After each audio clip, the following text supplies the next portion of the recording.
Today at Garfin's Creation, let's make this fantastic meatloaf recipe.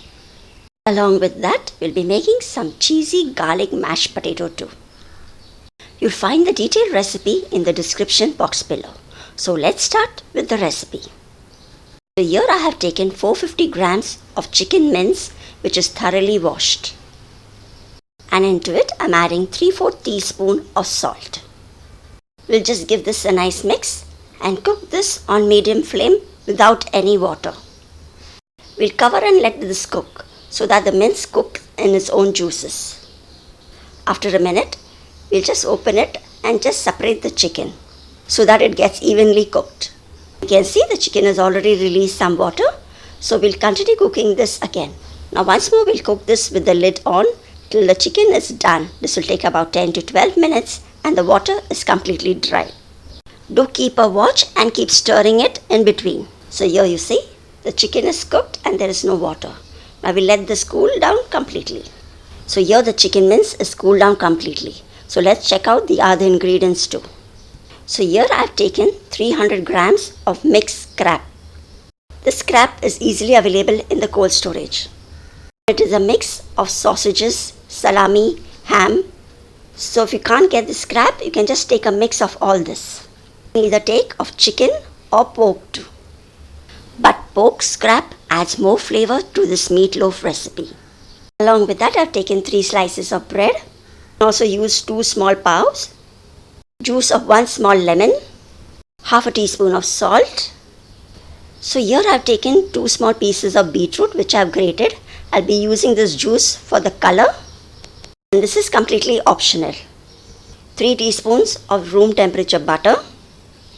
2 tablespoons of tomato ketchup, 1 teaspoon of pepper powder, 3/4 teaspoon of garam masala powder.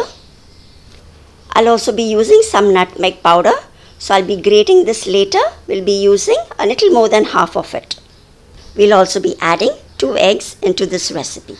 So these were all the ingredients and I'll be mentioning them in the description box below. We need to soak the bread slices. So into a bowl, I just kept the bread and added about 1/4 cup of water. Let the bread soak well and we'll keep this aside for some time. We also need to grind the chicken mince which we had boiled earlier. I'll just put this in a mixie jar and just grind it and get it back. You can also use a food processor to do this.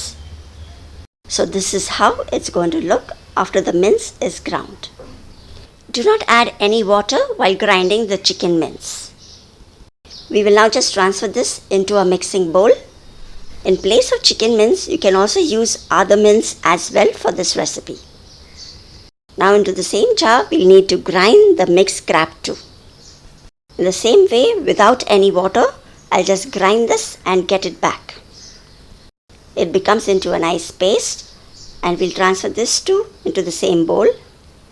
If you have a food processor, you can add all the ingredients into the food processor and mix it well there.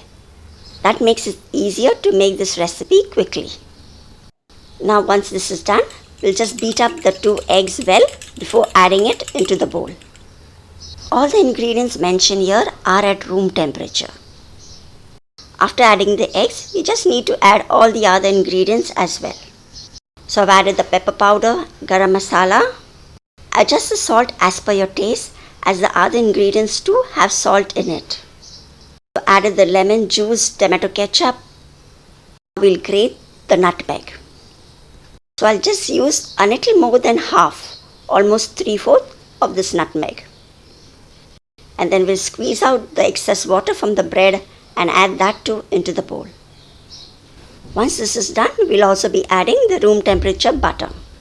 Here I've used Amul butter which has salt. Tomato ketchup and the scrap too has salt in it. We had also added salt while boiling the chicken mince, so adjust the salt accordingly. I have just added half a teaspoon and that's quite okay. Once everything is added into the bowl, all we have to do is just mix it well. If you prefer this color, you can just keep it as it is, but just to make it a little pink, I'll be just adding a little beetroot juice. Just added a little grated beetroot into the lemon squeezer and just added a few drops. You can make the color of this meatloaf a little darker too. You can also use edible red food color for this too. So I just squeezed in a little more of the beetroot juice and mix it well. For this recipe, if you're not able to get the mixed crab, just use a mix of sausages, salami, ham, whatever cold cuts are available with you. Now once this is ready, we'll just keep it aside and prepare the loaf tin. So here is an 8x4 cake tin, and I'll just add in a little butter and grease it well. I'll also be placing a butter paper down so we can release this meatloaf after it is cooled down. Once this is done, we just need to pour in the meatloaf mix into it. Do not add all of the mix at one time. Just add a little and press it gently down towards the corner. This will prevent from any air pockets forming and it will get nice and firm. Adding some more of the mix and I'll press it down once more. This way you will get a nice and firm meatloaf once it is baked or steamed. Just pressing it gently towards the sides and the corners, then just smoothing it up from the top. This meatloaf can be baked in the oven at 180 degrees centigrade for about 35 to 40 minutes. As we are steaming this, I'll just place an aluminum foil on it so that the steam does not fall back over it. So let's steam this meatloaf now. In a large vessel, I've added a stand and little water. That lemon peel will help to prevent the vessel from getting black when the water starts boiling. Place the meatloaf tin inside it and we'll need to cover this well and let it cook on medium flame. We'll need to steam this for about 35 to 40 minutes. So after 30 minutes of steaming, to check it out, and I just found that it was still wet. Just insert a knife or a wooden skewer. So once more I'll just cover it and steam it more for another 10 minutes. A little crumb on the knife is okay, as once the meatloaf is steamed and cooled down, it gets a little bit more dry. So after another 10 minutes, this meatloaf was perfectly cooked. You can just check it out once more with the help of a knife or a wooden skewer. Now once this is done, we need to take it out and let it cool down completely at room temperature. So I'll just keep this on a cooling rack till it cools down completely. In the meantime, let's prepare the cheesy garlic smashed potato. So here I've taken 2 boiled potato. It is boiled with a little salt and I've just grated it. Into this I've added 1/4 teaspoon of black pepper powder and 1/2 teaspoon of garlic powder. To make it cheesy, here I'm adding 1 cheese cube finely grated and 1 tablespoon of soft butter. All we have to do is just mix it all well. Won't be adding any salt here.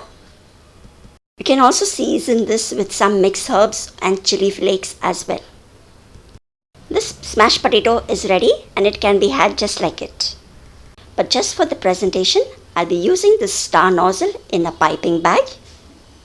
And this is completely optional. So I'll fill the piping bag with this smashed potato. This cheesy garlic smashed potato is really delicious and it goes well with almost everything. You can customize it and skip the garlic powder too. And back to the meatloaf. Once the meatloaf is cooled down, you can see that it leaves the sides. I'll just run a knife through so that it releases well. And then I'll just place a plate over it and turn it over. You can have this meatloaf just now, or you can also keep it in the fridge for about 3 to 4 days, or wrap it well and keep it in the freezer for about a month. This meatloaf is so delicious. You can just have it plain or even make sandwiches. You can stuff them inside baked potatoes, make quiche. You can also make croquettes, tacos. Also layer it in your casseroles. So there are really many other dishes which you can make with this just one meatloaf recipe too. So once the meatloaf is cooled down completely, you can just cut out slices as you want. I had already posted a meatloaf recipe, just a similar one, already on my channel before. But that was without a voiceover, so I just made this video so that I could explain it much better here. So now for the presentation, I'm just using the smashed potato, what we had just put into the piping bag, and just swirling it around. If you do not wish to make this design, just add a dollop of the smashed potato and enjoy the meatloaf as it is.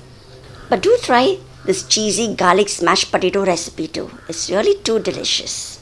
And so with this, our no oven meatloaf recipe is ready.